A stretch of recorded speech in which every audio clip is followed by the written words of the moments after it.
How would you advise a new investor to proceed in such an aggressive market? Do you forego inspections and appraisals?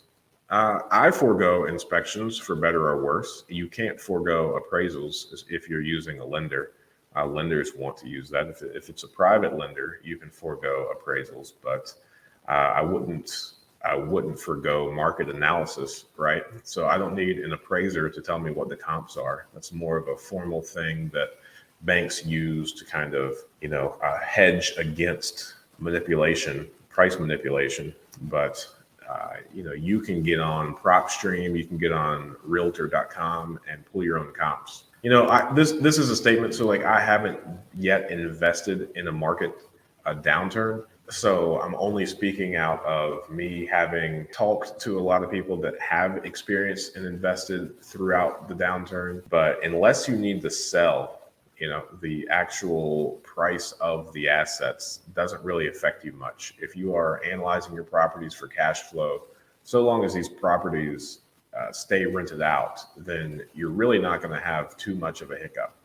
If the market were to turn sharply, then the people that would really get hurt by that are the people that currently have, like the open projects. So like, of our whole portfolio, if the market shifted downward right now, the biggest hit we would take are the properties that we currently have short-term financing on, because we haven't yet switched that over to long-term. All the properties that we have already on long-term, they're going to be fine.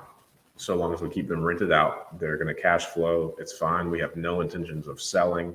We're not in any rush to refinance any of our long-term debt at the moment. So it'll be okay. The people that are currently flipping properties will get hurt, as they're not going to be able to sell the properties for what they planned on. They might even, be a little bit of a loss. But whatever anxiety or fears you have about a shifting market or a changing market, I would go ahead and come up with some contingency plans on how to operate inside of this market that you're imagining.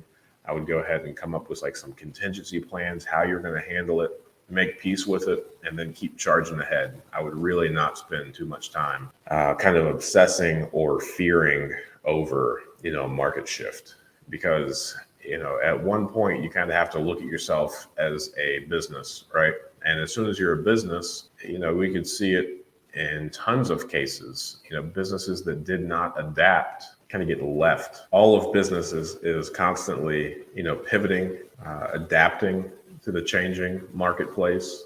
And you need to keep your eye on that. What we did in 2017 doesn't really work right now, right? Like, if we were expecting to pay the same prices as we were in 2017-18, we wouldn't have nearly as much, right? Like, as painful as it is, yes, we've had to increase the amount that we are paying for these properties, but the appraisals come back in higher as the purchase prices come in higher, right?